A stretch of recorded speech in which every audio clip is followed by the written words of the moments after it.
is the Celebrity Afterlife Report podcast.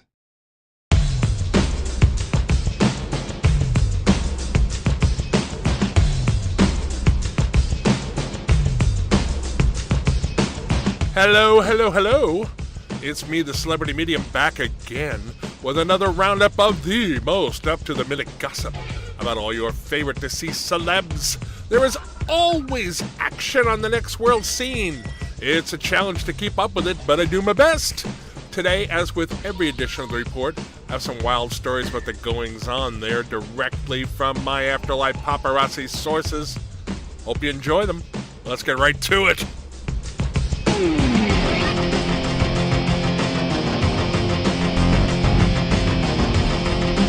We haven't heard much. Well, we haven't heard anything really from Abraham Lincoln and his next world wife, Whitney Houston, for a few months now. They've been laying low since they walked away from the popular reality show they both starred in. Longtime listeners know that the show continued with Whitney's daughter, Bobby, Christina, and Richard Nixon, the man the producers selected to play her boyfriend. Abe and Whitney were disgusted by that casting, and that's why they quit in protest. So the show has continued with Bobby still madly in love for reals with Mr. Nixon, whom many viewers suspect is simply playing her for a sucker. I've been wondering what Abe and Whitney were up to since leaving the show, so I asked one of my most trusted sources for an update. You know, even after doing the report for so long, I wasn't prepared for the answer.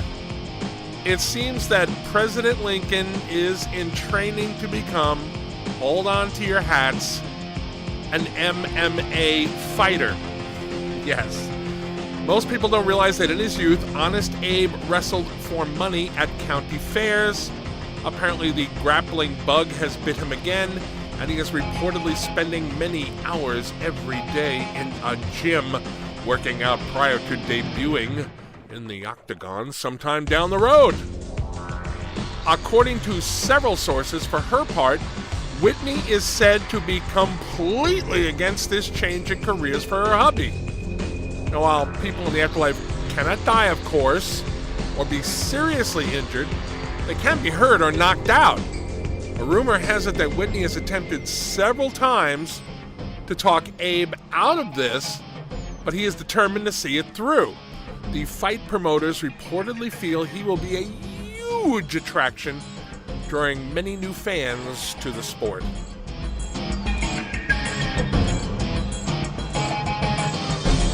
The catfight everyone in the next world has been eagerly anticipating seems to have happened. Mysteriously, over the past few days, Tammy's Court, the show starring former televangelists Tammy, Faye, Bakker, and Jan Crouch, has stopped airing new episodes in favor of reruns.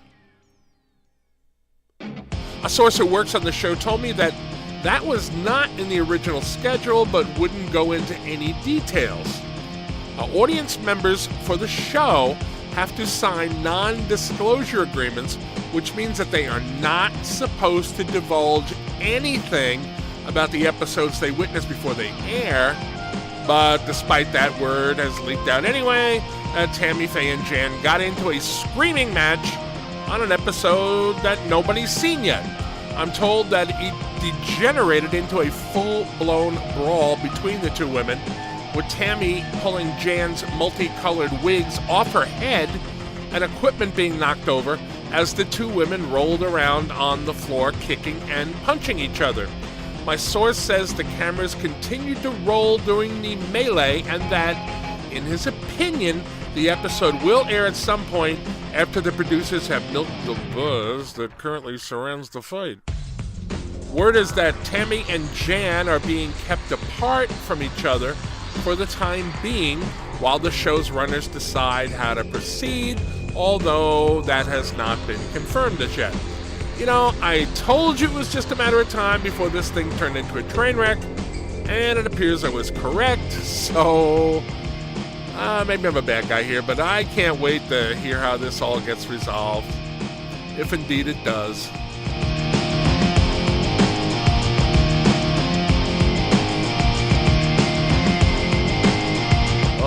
Last week I told you that Marilyn Monroe and Jackie Kennedy who have both retooled themselves to resemble each other. Yeah, it's weird.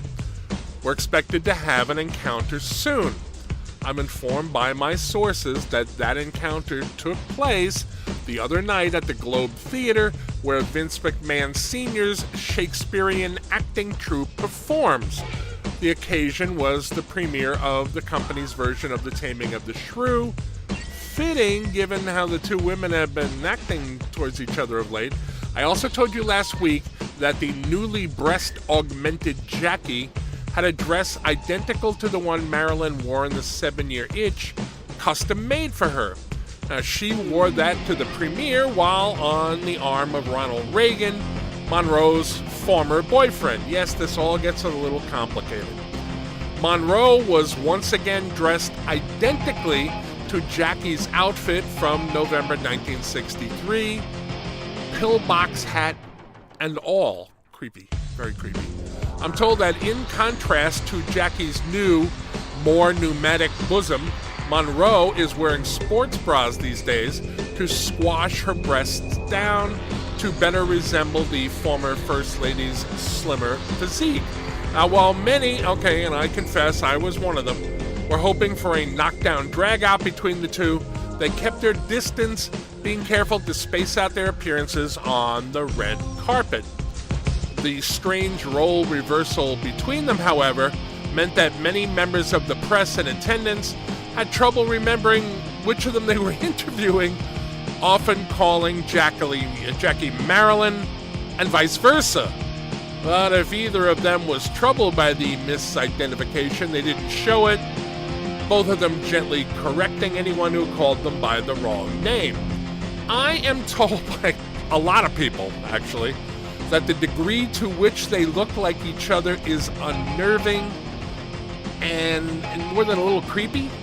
Jackie accommodated the photographers by holding the hem of her white dress and bending forward to bare her bosom, just like Monroe did in the famous shot from her movie. Now, Marilyn has taken to walking as expected from a First Lady, smiling and waving in that vacant way they tend to have. Hello, peasants. Hello. Both refuse to even acknowledge any questions about the other or about why she was imitating the other one.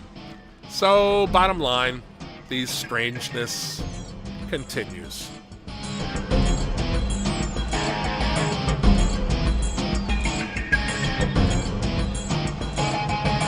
Lastly, Rudd Weatherwax, the man responsible for the Lassie TV show and movies, has announced a new project. Weatherwax, as you should know if you listen to the report, and if you don't, shame on you, he recently produced a theatrical movie called The Lassie Squad. The movie was intended, believe it or not, to be an action cop story featuring an all-collie cast. When that came apart at the seams during shooting because of difficulty getting the dogs to cooperate, Weatherwax turned it in the middle of filming into a slapstick comedy, which unexpectedly became a midnight cult classic. So, fresh from that strange success, he has announced that he is forming an all-dog TV channel. The so far unnamed channel will feature the kind of lineup any other TV channel might have, with action shows, game shows, sitcoms, etc. The twist is that they will all have canine casts. Now, frankly, this sounds more than a little crazy to me. My prediction is that if this concept ever gets on the air, it will not last long. What made the Lassie Squad a hit was that it was unique, a one-off, a one-time thing. I don't think this odd premise will work when it's stretched out over multiple shows aired every day. I've been wrong before with predictions about will and won't work in the afterlife, though, so we'll see.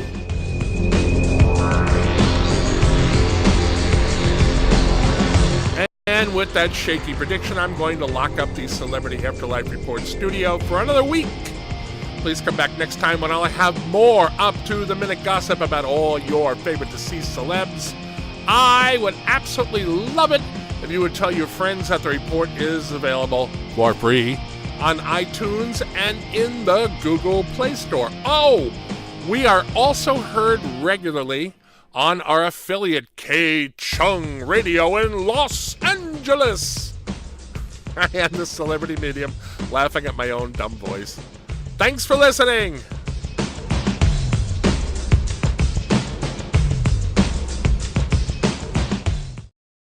You've been listening to the Celebrity Afterlife Report podcast. To ask a question about your favorite deceased celebrity, call 818-3-MY-DREAM. 818-3-MY-DREAM. 818-369-3732.